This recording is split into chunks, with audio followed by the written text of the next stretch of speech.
ಈ ಭಾಗದ ಒಬ್ಬ ಶಾಸಕ ಮೊನ್ನೆ ಒಂದು ಹೇಳಿಕೆ ಕೊಟ್ಟಿದ್ದನ್ನ ನೋಡಿದೆ.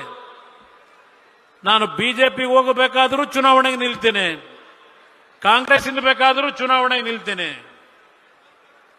ಆದರೆ ಜನತಾದಳದ ಹೆಸರನ್ನ ಹೇಳಲಿಕ್ಕೆ ಸಾಧ್ಯ ಇಲ್ಲ. ಯಾಕೆ ಅಂದ್ರೆ ಜನತಾದಳ ಮಾರಾಟದ ವಸ್ತುವಲ್ಲ. ಜನತಾದಳ ಮಾರಾಟದ ವಸ್ತುವಲ್ಲ. ಜನತಾದಳ ಹಲವಾರು ನಾಯಕರುಗಳನ್ನ ಇವತ್ತು ತರಬೇತಿ ಕೊಡ್ತಕ್ಕಂಥ ನಿಷ್ಠಾವಂತ ಕಾರ್ಯಕರ್ತಗಳ ಶಕ್ತಿಯನ್ನು ಹೊಂದಿರತಕ್ಕಂಥ ಪಕ್ಷ ಇದು. ಜವರೇಗೌಡರು 4 ಬಾರಿನೋ 5 ಬಾರಿನೋ ಚುನಾವಣೆಗೆ ನಿಂತಿದ್ದಾರೆ. ಜವರೇಗೌಡರನ್ನ ಈ ಭಾಗದ ಜನ ನೀವು ಕೈ ಹಿಡಿದ್ರಿ. ಆದರೆ ಒಂದು ಅವರಿಗೆ ಆಗ್ತಕ್ಕಂಥ ಸಮಸ್ಯೆ, ಕೆಲವು ಭಾಗದಲ್ಲಿ ಯಾವ ಈ ಮಲ್ಟಿ ಸ್ಟೋರ್ಡ್ ಬಿಲ್ಡಿಂಗ್ಗಳಲ್ಲಿ ವಾಸ ಮಾಡ್ತಕ್ಕಂಥ ಅಪಾರ್ಟ್ಮೆಂಟ್ನಲ್ಲಿ ಅವರು ಉತ್ತರ ಇಂಡಿಯಾದಿಂದ ಬೇರೆ ಬೇರೆ ರಾಜ್ಯಗಳಿಂದ ಬಂದು ಏನು ನೆಲೆಸಿದ್ದಾರೆ, ಅವರ ಒಂದು ತೀರ್ಮಾನಗಳಿಂದ ಜವರೇಗೌಡರಿಗೆ ನಷ್ಟ ಆಗಿದೆ.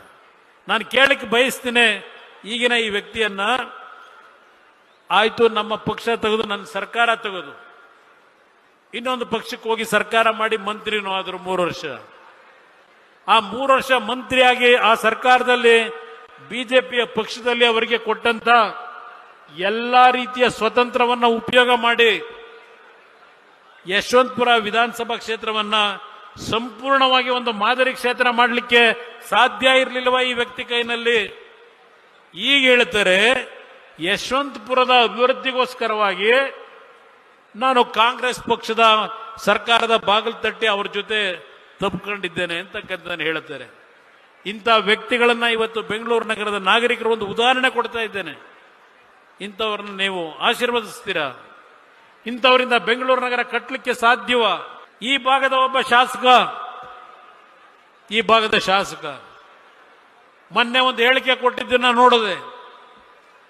ನಾನು ಬಿಜೆಪಿಗೆ ಹೋಗಬೇಕಾದರೂ ಚುನಾವಣೆಗೆ ನಿಲ್ತೇನೆ, ಕಾಂಗ್ರೆಸ್ಸಿಂದ ಬೇಕಾದರೂ ಚುನಾವಣೆಗೆ ನಿಲ್ತೇನೆ. ಆದರೆ ಜನತಾದಳದ ಹೆಸರನ್ನ ಹೇಳಲಿಕ್ಕೆ ಸಾಧ್ಯ ಇಲ್ಲ. ಯಾಕೆ ಅಂದ್ರೆ ಜನತಾದಳ ಮಾರಾಟದ ವಸ್ತುವಲ್ಲ. ಜನತಾದಳ ಮಾರಾಟದ ವಸ್ತುವಲ್ಲ. ಜನತಾದಳ ಹಲವಾರು ನಾಯಕರುಗಳನ್ನ ಇವತ್ತು ತರಬೇತಿ ಕೊಡ್ತಕ್ಕಂಥ ನಿಷ್ಠಾವಂತ ಕಾರ್ಯಕರ್ತಗಳ ಶಕ್ತಿಯನ್ನು ಹೊಂದಿರತಕ್ಕಂಥ ಪಕ್ಷ ಇದು. ಜವರೇಗೌಡರು 4 ಬಾರಿನೋ 5 ಬಾರಿನೋ ಚುನಾವಣೆಗೆ ನಿಂತಿದ್ದಾರೆ. ಜವರೇಗೌಡರನ್ನ ಈ ಭಾಗದ ಜನ ನೀವು ಕೈ ಹಿಡಿದ್ರಿ. ಆದರೆ ಒಂದು ಅವರಿಗೆ ಆಗ್ತಕ್ಕಂಥ ಸಮಸ್ಯೆ, ಕೆಲವು ಭಾಗದಲ್ಲಿ ಯಾವ ಈ ಮಲ್ಟಿ ಸ್ಟೋರ್ಡ್ ಬಿಲ್ಡಿಂಗ್ಗಳಲ್ಲಿ ವಾಸ ಮಾಡ್ತಕ್ಕಂಥ ಅಪಾರ್ಟ್ಮೆಂಟ್ನಲ್ಲಿ ಅವರು ಉತ್ತರ ಇಂಡಿಯಾದಿಂದ ಬೇರೆ ಬೇರೆ ರಾಜ್ಯಗಳಿಂದ ಬಂದು ಏನು ನೆಲೆಸಿದ್ದಾರೆ, ಅವರ ಒಂದು ತೀರ್ಮಾನಗಳಿಂದ ಜವರೇಗೌಡರಿಗೆ ನಷ್ಟ ಆಗಿದೆ. ನಾನು ಕೇಳಕ್ಕೆ ಬಯಸ್ತೀನಿ, ಈಗಿನ ಈ ವ್ಯಕ್ತಿಯನ್ನ ಆಯ್ತು ನಮ್ಮ ಪಕ್ಷ ತೆಗೆದು ನನ್ನ ಸರ್ಕಾರ ತೆಗೆದು ಇನ್ನೊಂದು ಪಕ್ಷಕ್ಕೆ ಹೋಗಿ ಸರ್ಕಾರ ಮಾಡಿ ಮಂತ್ರಿನೂ ಆದ್ರು 3 ವರ್ಷ.